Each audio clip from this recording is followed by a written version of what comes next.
Monsef, si tu peux te présenter, dire qui tu es et ce que tu fais. Bah, déjà, merci pour l'invitation, Noé. Avec plaisir, C'est un grand bro. plaisir qu'on se retrouve dans ce beau cadre.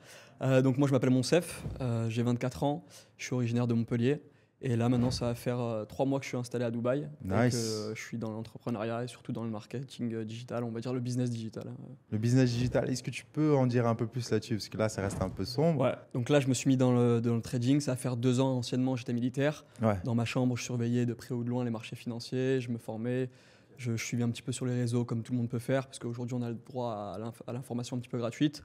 Et donc là, ça va faire 6 mois, voire presque 8 mois que j'ai décidé de me mettre pleinement au trading et que j'ai tout consacré à ça. Génial. Bah, bro, tu sais quoi? Moi, j'ai une expérience avec le trading et ça va être intéressant de pouvoir en parler de tout ça parce que moi, de mon expérience, le trading, pour moi, c'est pas un vrai business model entre guillemets. OK? Et j'ai eu une expérience plutôt négative avec le trading. Donc, du coup, pendant justement ce podcast, je vais te poser plein de questions et te demander voilà, des conseils, ok, sur ce qu'il faudrait faire pour ne pas reproduire les mêmes erreurs que ce que moi, j'ai pu faire dans le trading. Tu vois? Donc, je pense que ça serait intéressant si tu pouvais me donner quelques conseils à moi et aussi pour l'audience qui nous regarde, comment est-ce qu'ils pourraient développer leur portfolio de trading de manière exponentielle avec sécurité, comme tu as pu le faire.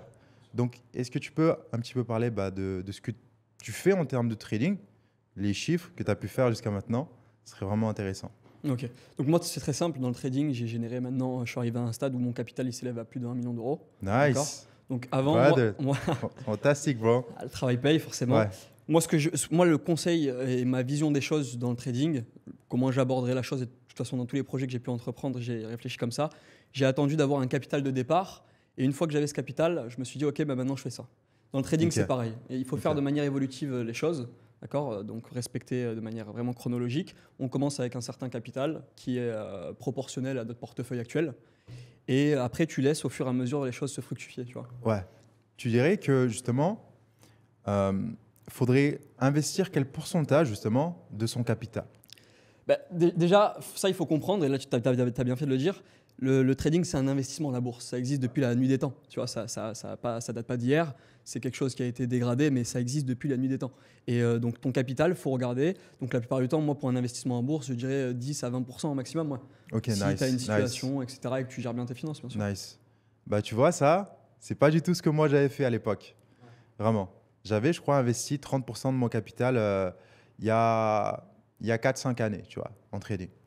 Et justement, ça représentait à peu près 70 000 euros, 80 000 euros, tu vois, à peu près, à ce moment-là. Grosse erreur, mais tout à l'heure, on va en parler un peu plus en détail. Tu vas pouvoir me donner des conseils, tu vas pouvoir mieux comprendre un petit peu la situation. Mais moi, ce que je voudrais savoir maintenant, c'est comment justement est-ce que tu as pu faire ce capital, ok? Ton capital de départ, c'était quoi exactement? Et comment est-ce que tu as pu le faire pour Bien quelqu'un sûr. qui regarde? Ouais. En fait, moi, ce que je faisais, donc j'avais un petit peu la vie de monsieur tout le monde. J'étais salarié, donc fonctionnaire à l'armée. Pour les gens de mon âge qui ne savaient pas trop quoi faire et qui ne voulaient pas entreprendre, hein, j'ai choisi la T'avais quel âge à peu près? J'avais 19 ans à ce moment-là quand je suis rentré à l'armée. Et après, j'ai commencé vraiment à. Je suis resté dans cette routine un petit peu, tu sais, de bon, bah, je prends ce que j'ai à prendre, je prends mon salaire et voilà. Et puis après, je me suis dit, bah, en fait, je commençais à avoir une copine.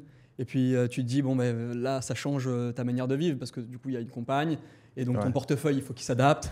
Donc Ouais, là, tu te dis, bon, forcément, ouais. il me faut mon petit complément de revenu. Je ne peux pas juste me fixer à juste mon salaire, tu vois. Ouais. Donc, j'ai commencé dans le trading. Bon, bah, OK, j'avais 1800 à l'armée. Bah, je prenais donc 500 euros. Je mettais en capital. Je les faisais fructifier. Forcément, le problème des réseaux, c'est qu'on te fait miroiter des sommes astronomiques, mais on ne te fait pas de disclaimer pour dire que bah, tu ne vas pas gagner les mêmes sommes. Donc, Ouais. les sommes que tu vas gagner, ça va être en fonction de ton capital de départ. Bon, au début, j'ai commencé avec 500 euros. Je gagnais de manière proportionnelle. Je me faisais des journées où je gagnais 100 euros. Et puis, au fur et à mesure, là, ça va faire 8 mois que je suis dans le trading qui m'a permis de générer ce genre de revenus. J'ai un portefeuille Nice. qui est stable depuis très longtemps. Et j'ai surtout compris que, en fait, c'était avec 500 euros, tu peux commencer dans le trading et avoir un petit complément de revenus. Mais si tu veux toucher des sommes astronomiques, ou du moins qui te permettent une certaine liberté, il faut toucher au portefeuille. Et c'est ce que j'ai décidé de faire, de tout l'argent engendré, le réinvestir pour des capitales avec des trades qui sont... Incroyable, bro. Tu vois. Bro, je suis ultra fier de toi.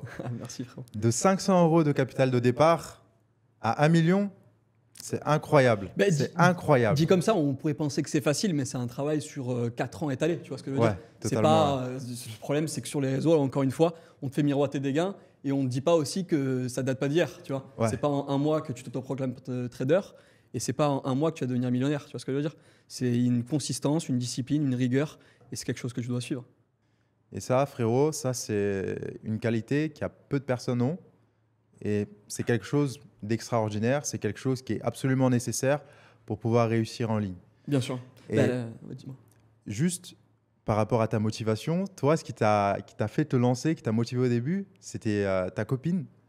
Ouais, justement, en fait, là, le truc, c'est que pour moi, j'ai un point de vue maintenant avec l'expérience, etc., en ayant essayé plusieurs business.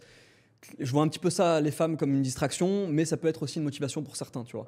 Là, moi, je sais qu'à ce moment-là, c'était une motivation dans ma vie, parce que je me suis dit, ok, bon, bah, maintenant j'ai une copine, j'aimerais lui apporter ce dont elle a besoin, parce qu'elle était elle était super bien avec moi. Et je me suis dit, ok, bon, bah, mon CEF, là, va falloir que tu trouves un moyen pour faire de l'argent, en fait. Ouais. Donc, ok, tu peux te suffire à toi-même. J'avais besoin de rien parce que j'étais logé, nourri, blanchi à l'armée. Mais maintenant, j'avais une compagne dans ma vie et il faut s'adapter, tu vois ce que je veux dire? T'étais un provider, quoi. T'es un provider dans l'âme. Ouais, ouais. Tu fais pas de 50-50 avec ta copine. C'est Bah, hors de question que ce soit elle qui tienne le foyer. moi, personnellement, comme tu l'as dit au début, je suis d'origine marocain-italien, un petit peu macho. Les origines reprennent le dessus. Elle peut pas mettre un coup de cœur devant moi, c'est pas possible. C'est pas possible? Ouais, de temps en temps, mais j'ai du mal. Tu vois, Ouais.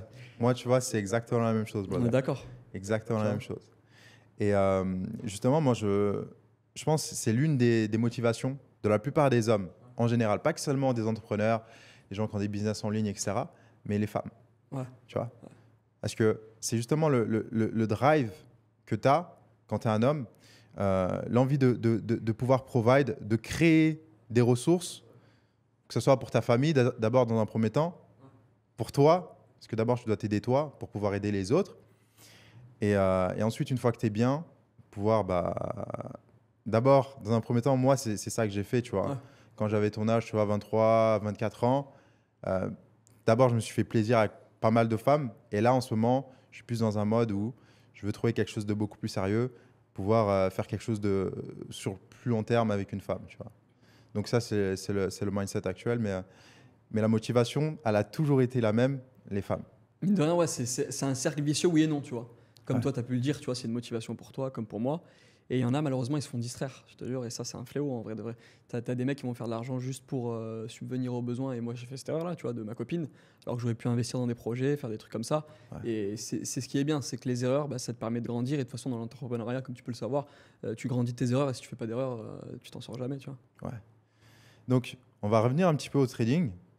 Euh, Comment est-ce que tu as pu développer ce capital en 3-4 ans? Euh, C'était quoi les étapes majeures? Ok, donc, s'il devait y avoir quelques étapes par lesquelles tu es passé pour pouvoir te développer jusqu'à maintenant, ça serait quoi pour toi?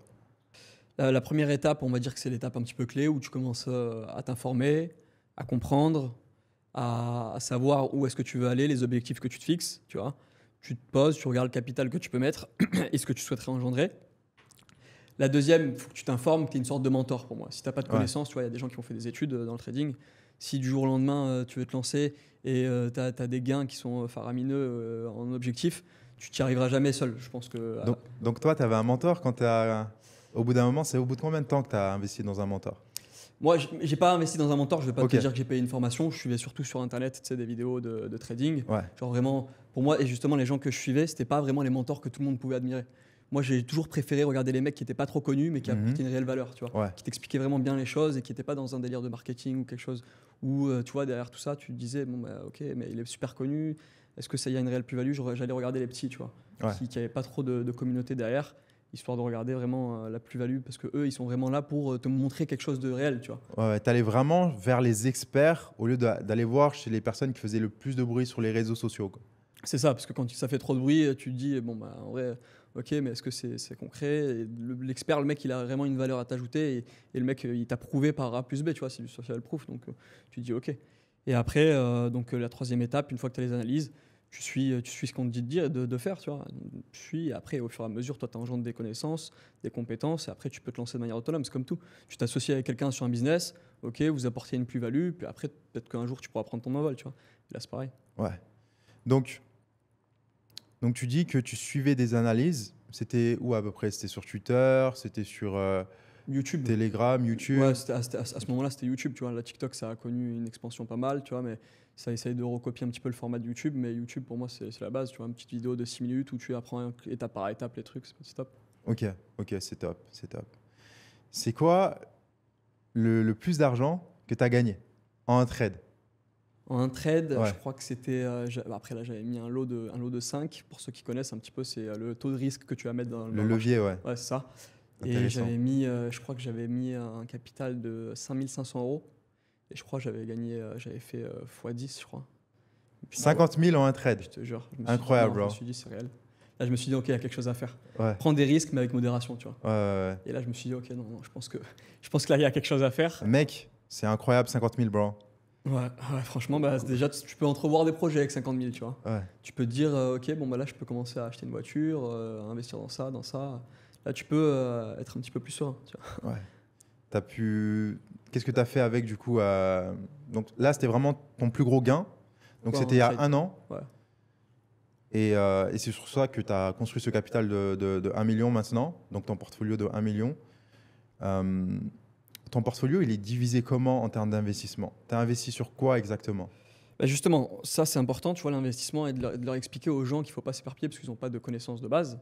Nous, ce qu'on a décidé de faire avec notre équipe, c'est de se nicher vraiment sur trois marchés financiers qui sont actuellement vraiment bien pour des analyses qui sont concrètes avec un beau taux de réussite, tu vois. Donc là, moi, j'ai investi dans l'or, dans le BTC USD, donc la crypto, et Nice. le Forex. Donc le Forex, ça dépend des devises. Mais là, on ne s'éparpille pas sur tous les marchés, vraiment, on s'est niché sur les trois. Et là, on a des beaux taux de réussite, donc c'est le plus important, tu vois. Ok, ok. Et on a parlé des wins. Il y a aussi des pertes, malheureusement, dans le trading. C'est quoi le plus que tu as perdu en trading, en un trade? Plus que j'avais perdu en un trade, je crois que c'était 6 500 euros, je crois, en un trade. Ouais, 6500? j'avais pas trop géré mon lot. Ouais. Et tu sais, le problème dans le trading, c'est qu'en fait, tu te fais avoir par tes émotions, hein. C'est comme le casino. Ouais, Tu vas venir, tu vas voir un gain, tu vas te dire, ok, bon, là, je suis à 4 990. Bon, bah, allez, je vais essayer de monter jusqu'à 5 000. Sauf que le marché, il est volatile et puis ça peut descendre d'un coup, la liquidité, et puis tu te fais ouais. avoir, tu vois.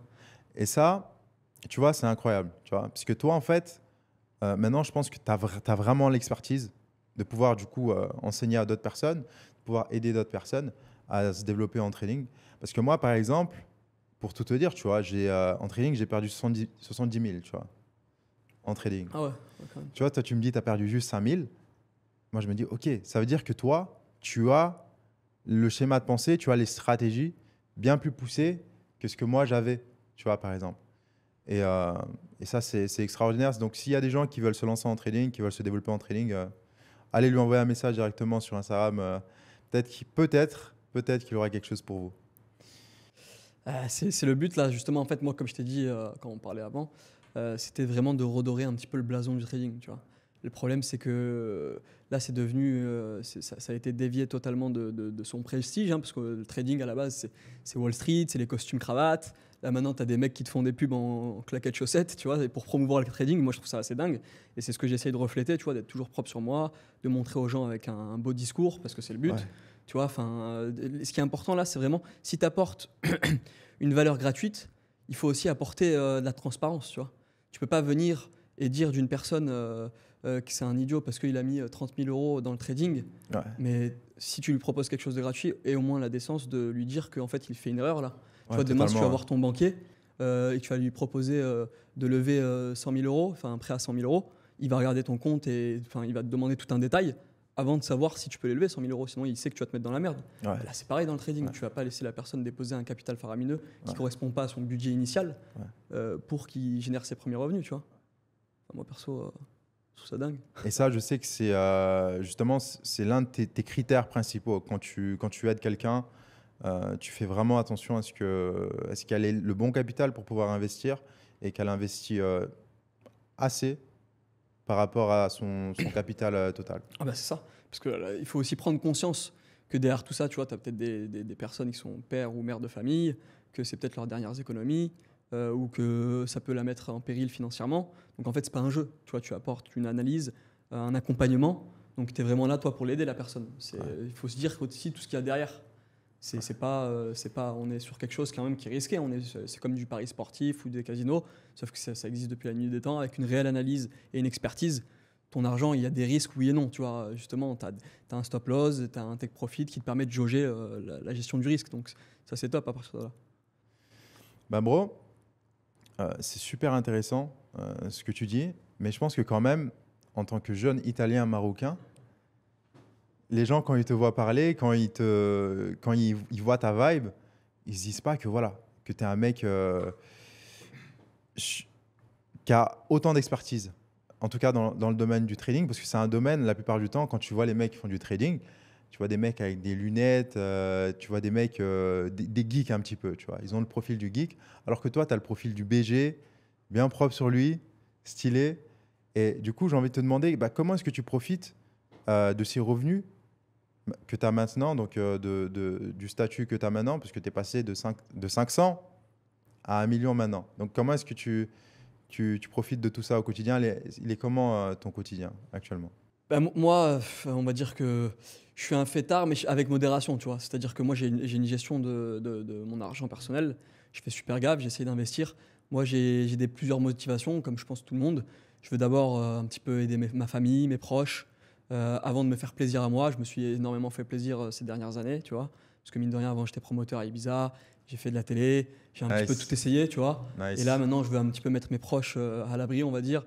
Investir vraiment dans des choses concrètes, donc l'achat d'une maison, après une voiture, et après se poser et entrevoir une relation avec ma femme, des enfants, une famille, mais d'abord je veux vraiment privilégier les miens, tu vois. Ouais, Et genre donc, la fête avec modération, de temps en temps, histoire d'évacuer, parce qu'on travaille beaucoup, mais il faut aussi savoir se décompresser, mais sinon voilà.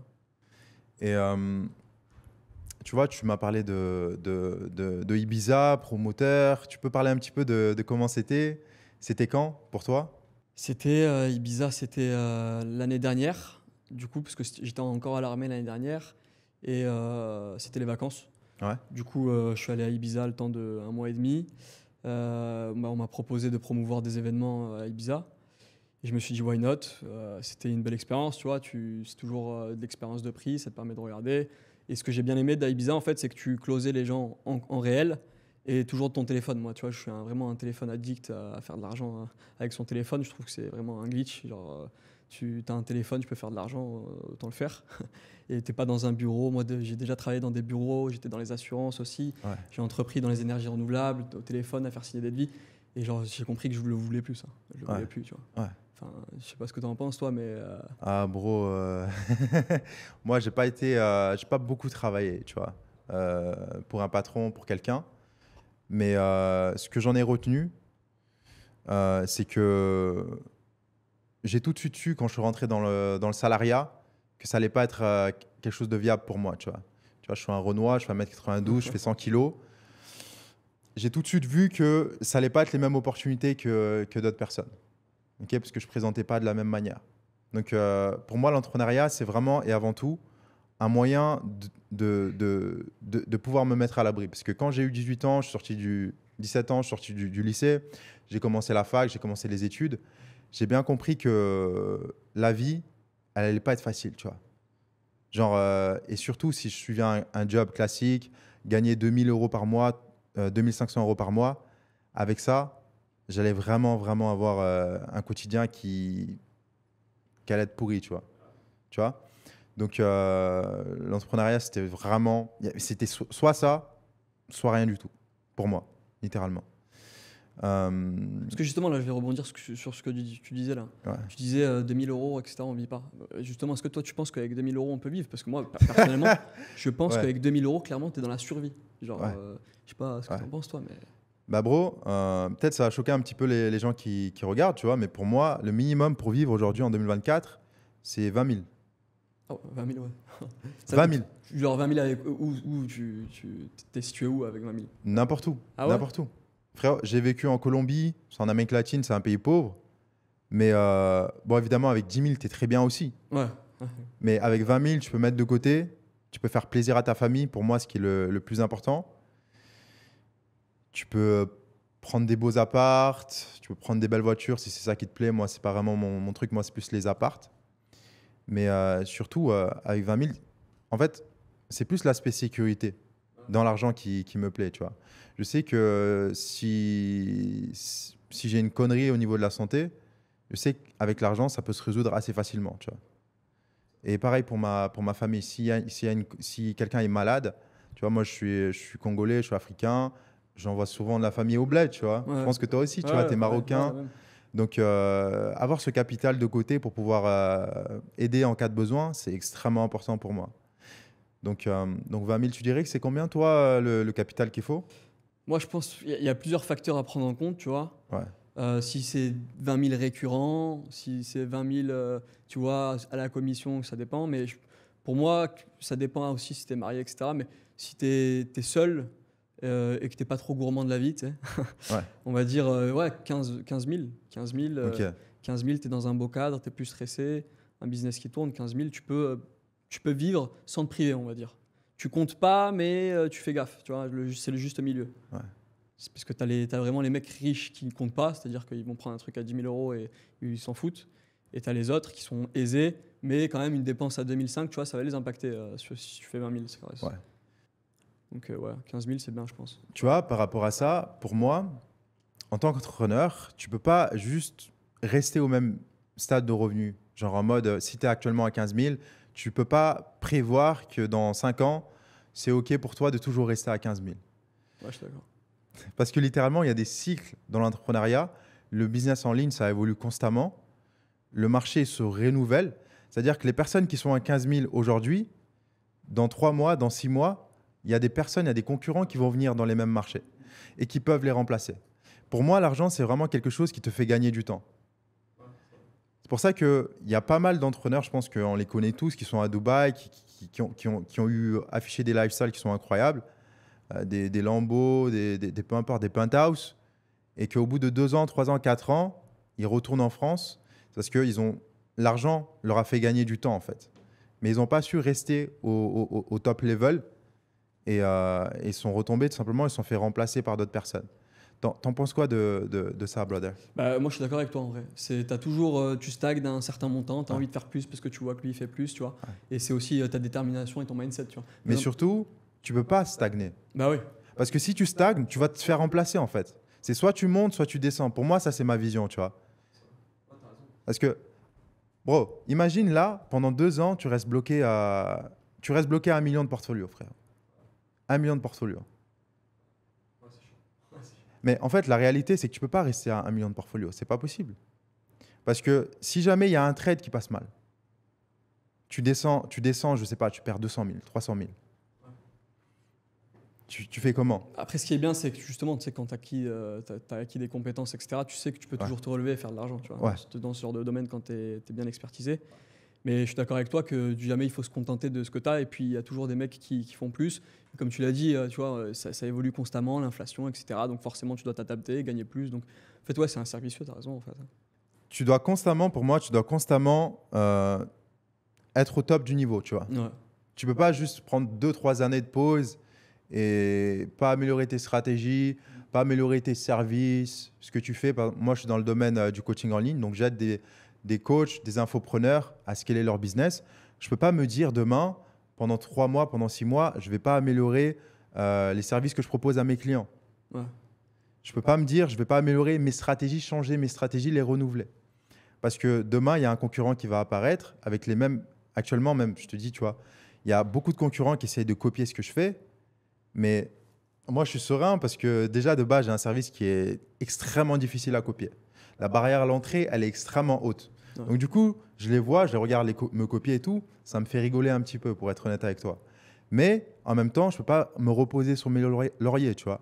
Parce que tôt ou tard, il y a un petit génie du mal qui va arriver, qui va être ultra bon. Et ce mec-là, il est dangereux, tu vois. Donc, constamment, c'est obligatoire pour moi de rester à l'affût et pour se développer. Et toi, tu fais comment, du coup, pour toujours trouver des nouveaux systèmes d'évolution quand tu vois que ça stagne? Ouais. Bah, moi, j'ai mis un système en place qui est assez simple. C'est que tous les mois, tous les débuts du mois, je me forme par rapport à un aspect sur mon business. Ouais, c'est pas mal. Tous les mois. Donc, j'achète une formation, je claque entre 5 et 15 000 tous les mois en formation. Donc, pour moi, c'est extrêmement important parce que la connaissance, dans tous les cas, c'est les insights qui m'intéressent. Les insights, c'est les informations d'experts. Et ces informations d'experts, c'est très rare de pouvoir les trouver juste gratuitement en scrollant sur YouTube, juste gratuitement, organiquement en faisant des rencontres. C'est difficile d'avoir ce genre d'insight. Donc, c'est pour ça que je paye pour avoir de l'information. Toi, actuellement, bro, c'est quel type de personne que tu peux le mieux aider et justement, quels seraient les résultats qui sont réalistes? Parce que nous, on est dans le concret. Concrètement, c'est quoi les résultats que tu pourrais aider une personne qui commence à zéro à avoir grâce au trading? Moi, ce que j'apporte, c'est simple, ou du moins la transparence que je peux expliquer aux gens qui nous regardent, c'est qu'en fait, si aujourd'hui tu as envie de te lancer dans le trading et de connaître tes premiers revenus, c'est possible grâce à des analyses, à l'information qui est apportée et aux accompagnements. Tu vois, donc tout dépend de ton capital. Donc si tu commences avec typiquement 500 euros, tu peux entrevoir 30 à 100 euros par jour. Tu vois. Ouais. Donc c'est déjà pas mal, parce que si tu multiplies par 7, ça te fait 700 euros. Il y aura des hauts comme des bas, bien évidemment. Je ne te dis pas que ça sera de la récurrence, mais actuellement, sur les taux de réussite, on est pas mal.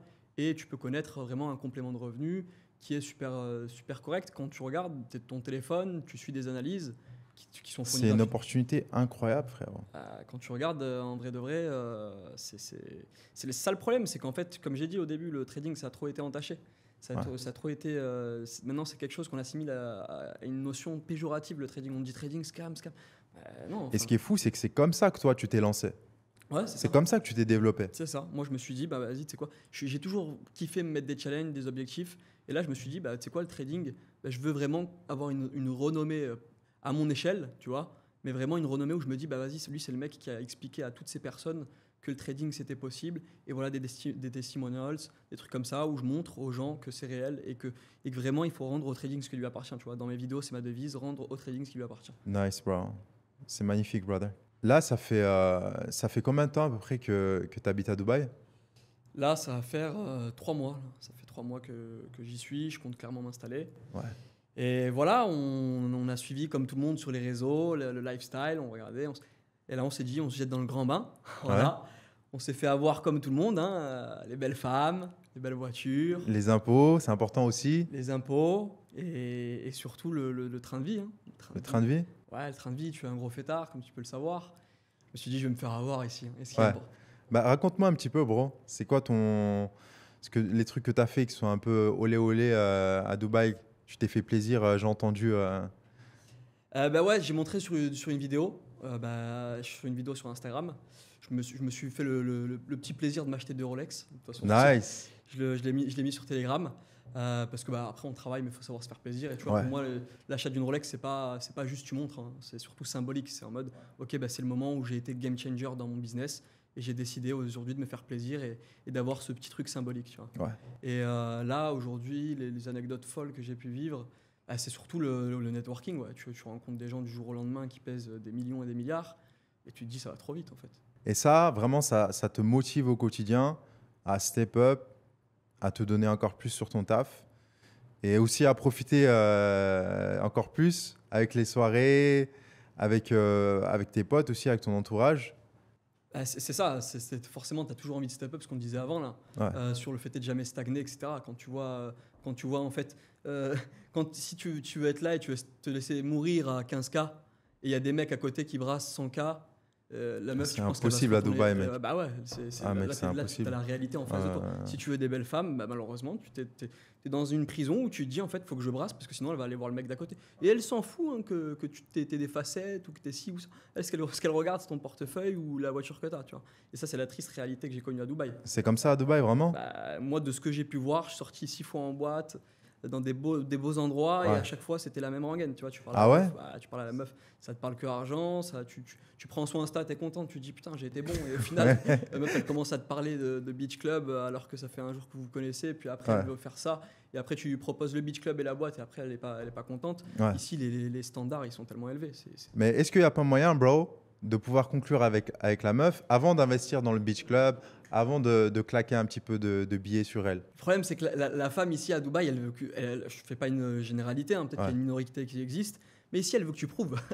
Elle veut que tu prouves parce que tu as des dérégleurs de marché, des mecs qui lui ont donné tellement qu'elle, en fait, elle se dit, ok, bon, bah, lui, il m'a donné ça, donc j'estime que la prochaine personne qui va devoir m'avoir, elle va devoir faire plus que la personne précédente. Je sais pas si tu vois ce que je veux dire. Ouais, totalement, bro. Donc, en fait, là, tu es dans un cercle vicieux et tu te dis, mais en fait, c'est pas forcément ça que je veux apporter à la meuf, tu vois. Et du coup, entre guillemets, t'as joué le jeu pour l'instant. Moi, je suis en mission, comme je t'ai dit. T'as pay to play, non, frérot. Moi, je suis en mission, frérot. Dis la vérité. Je suis là pour rendre au trading ce qui lui appartient et je suis aussi là avec les femmes pour les détourner. Parce qu'ici, elles demandent une rançon monétaire, quand tu m'as compris. Ouais. Quand tu veux leur parler, moi, je suis là pour ne pas donner cette rançon. Parce que j'estime, j'ai des valeurs et des principes. Et en fait, t'as vu, tu vas pas, il est hors de question que pour te côtoyer, je dois payer, tu vois. Bah, paye pour me côtoyer aussi, c'est pourquoi. Ouais, c'est ça. Tu vois ce que je veux dire? Genre, je sais pas, ça me semble normal, non? Bah d'ailleurs, bro, est-ce que tu as une anecdote en particulier que tu peux raconter à l'audience, bro? Bah, maintenant que j'y pense, j'ai une anecdote très récente. On était donc, j'ai rejoint mes collègues, donc je suis allé juste après 2h à 2h du matin, ça fermait à 3h.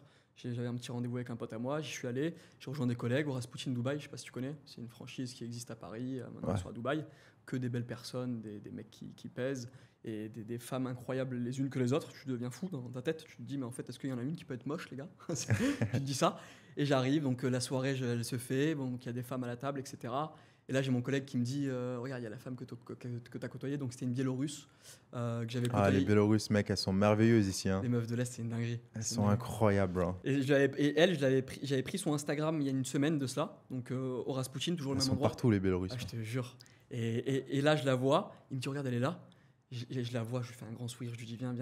Elle vient à la table, forcément la table qui coûte 5 chiffres, donc elle peut être que contente. Hein. Malheureusement pour elle peut que être contente. Là, c'est sûr, elle est dans son élément. Et de là, je lui parle, etc. Elle me dit, bon, ben viens en after à tel endroit. Donc, de base, c'est une femme qui est dans le mood Dubaï, voilà, qui transaction monétaire. Et moi, je me suis dit, je ne bougerai pas un seul doigt pour elle. Hein. Il est hors de question que je mette de l'argent dans une femme que je ne connais à peine. Tu vois ce que je veux dire? Ça me semble normal. C'est dans ce genre de cas, toi, payer aussi. Hein. J'ai envie de te dire, c'est peut-être une chance aussi de m'avoir. Et du coup, on se rend à l'after. Donc, sécurité devant la porte. Donc, la porte, c'est une porte de manoir. Hein. Porte de manoir, là, c'est le vigile. On rentre, il y a un mec qui sort avec le polo, des bisous de partout. Tu te dis, mais qu'est-ce qui se passe dedans? Je suis sur l'île de fou, là. Jefferson, je ne sais pas comment elle s'appelle, l'île. Je me dis, là, je vais rentrer dans un délire pareil. Je rentre, un penthouse de milliardaires, frérot. Incroyable. J'arrive, je vois des meufs de partout. Le ratio, il n'est pas respecté. Hein. Là, on est sur 50 femmes pour 20 mecs. C'est-à-dire que tu viens, tu te dis, si tu ressors bredouille, c'est qu'il y a un problème. Et là, je la vois, du coup, vu qu'elle m'avait donné rendez-vous, et on se parle, de fil en aiguille, elle me lâche pas. Toujours, j'arrive à gratter mon petit bisou. Quand tu vas dans ce genre de soirée, bro, c'est quoi le genre de personnes qui vont à ce genre de soirée? Et aussi le genre de femmes, ok, que tu peux retrouver à ce genre de soirée, c'est quoi un petit peu le profil pour que les gens puissent comprendre? Déjà, les mecs dans ce genre de soirée, tu sens que c'est des mecs qui n'ont pas de problème dans leur vie. Tu sens que, tu vois, les mecs sont posés, ils veulent juste chill, ils veulent juste kiffer. Ils sont lents dans leur manière de faire, tu vois. Je te jure, les mecs, ils sont là, ils ont pas de problème, ils veulent que parler, soit un peu business, savoir s'il y a un petit truc à gratter, si tu peux lui apporter une plus-value. Mais les mecs, ils sont en kiff total. Ouais. Et les meufs, c'est des meufs de magazine, hein, frérot. C'est des meufs, t'as compris pourquoi elles sont là. Il n'y en a pas une qui remplit pas les critères, ou du moins qui peut pas plaire à quelqu'un. Mais après, c'est un délire autre, tu vois. On est dans quelque chose un petit peu de superficiel. Tu trouveras pas la femme de ta vie dans ce genre de soirée, tu vois. J'ai une question pour toi, c'est un petit peu plus personnel, tu vois, parce que moi, quand je faisais du trading, c'était vraiment solitaire, tu vois, le trading pour moi. J'ai vraiment, c'est l'un des modèles que j'ai testé pendant 6 mois, 9 mois, tu sais, c'était à l'époque, c'était en 2022, tu sais, quand il y avait la montée du Bitcoin, quand il est monté à 60K. Tu vois, donc c'était à ce moment-là, et justement, c'est à ce moment-là que j'ai perdu les 70K. Et pour moi, quand je faisais du trading, c'était vraiment très solitaire. Tu vois, j'étais dans mon penthouse en Colombie, à Medellín, et frérot, genre toute la journée, je passais derrière mon penthouse, derrière des graphiques sur TradingView, et c'était pas un truc de ouf, tu vois. Parce que moi je me rappelle, à des moments, je perdais sur des trades que je faisais, je mettais 5-10 000 balles comme ça, tu vois. Sur, je sais pas, Cardano, n'importe quel crypto. Et je voyais mon portfolio, il descendait de 5000, tu vois. Ouais. Et ça, frérot, ça me mettait vraiment mal. Vraiment, genre, les journées où je perdais, la plupart du temps, je perdais, j'étais mal, frérot. Mais par contre, dès que je gagnais, genre, je gagnais une fois sur 5, là, je me sentais super bien. J'étais de nouveau super motivé pour continuer le trading. Mais au final, moi, j'étais pas, tu vois, ces montées-descentes-là, elles m'affectaient pas positivement, Ouais. tu vois. Toi, tu aurais quel conseil à donner à quelqu'un qui est en train de vivre ce genre de situation, tu vois, où il trade et il a des périodes de pertes, des périodes de wins, ça l'affecte émotionnellement. Qu'est-ce que tu pourrais donner comme conseil là-dessus? Bah, déjà, il faut savoir dans quoi tu t'engages si tu veux commencer quelque chose. Et dans le trading, il faut savoir qu'il y a des hauts et des bas, tu vois. Donc ça, c'est une certitude. Ce qui est important, c'est de vraiment maîtriser ses émotions. Et si, c'est le rôle que j'essaye d'avoir, de mentor, d'expliquer aux gens, de même limite de psychologue s'il faut. Bon, tu as perdu de l'argent, ok, c'est pas grave, gros. Le but, c'est vraiment de se relever, avoir un capital qui bouge pas et qui est stable. Tu vois, vraiment un accompagnement et vraiment un mec sur qui ils peuvent compter, tu vois. Dans le trading, vraiment, ok, j'ai une question, bah, je vais sur... Il faut que ça soit un réflexe et qu'ils se disent que vraiment, il n'y a pas de honte ni de pudeur, tu vois. Donc, c'est vraiment le fait d'avoir une communauté, des gens autour de toi, des experts, qui va faire la différence à ce niveau-là. Et ça, justement, moi, c'est quelque chose que j'avais pas du tout. J'avais pas de communauté. J'étais vraiment tout seul dans ma chambre, en train de trader derrière un PC. Je pense que ça aurait pu être quelque chose que j'aurais dû faire. Bah ouais, moi je pense que si tu peux te mettre dans un gouffre très, très facile, surtout dans le trading, si tu commences à être seul, que tu commences à avoir des pertes d'affilée, tu vois, des pertes où tu t'enchaînes les loose streaks et tu regardes et tu te dis putain, mais là, comment je vais faire? Et en plus de ça, tu es tout seul. Et ça, le problème, c'est que vraiment, il faut que tu rejoignes des gens qui sont dans le même mindset que toi. C'est ce que j'ai essayé de faire à Dubaï, rejoindre des personnes qui étaient dans le même mindset et te dire, ok, bon, moi, je suis pas tout seul dans cette aventure et c'est pareil dans le trading, tu vois. Bah écoute, mon Sef, c'était grave un kiff de t'avoir pour ce podcast. Je pense avoir une personnalité aussi solaire, aussi authentique, qui partage, qui est millionnaire, tu vois. Tu es millionnaire quand même en trading aujourd'hui. Et tu t'es fait vraiment de 500 euros. Tout le monde a 500 euros qui peut investir. Donc, je pense que l'audience a kiffé. Merci d'avoir accepté. Merci à Ça. toi. Merci à toi. Puis on se dit à la prochaine, bro. Merci frérot, à la prochaine, c'était un plaisir. Tu regardes. Yes, nice. Merci mon frère.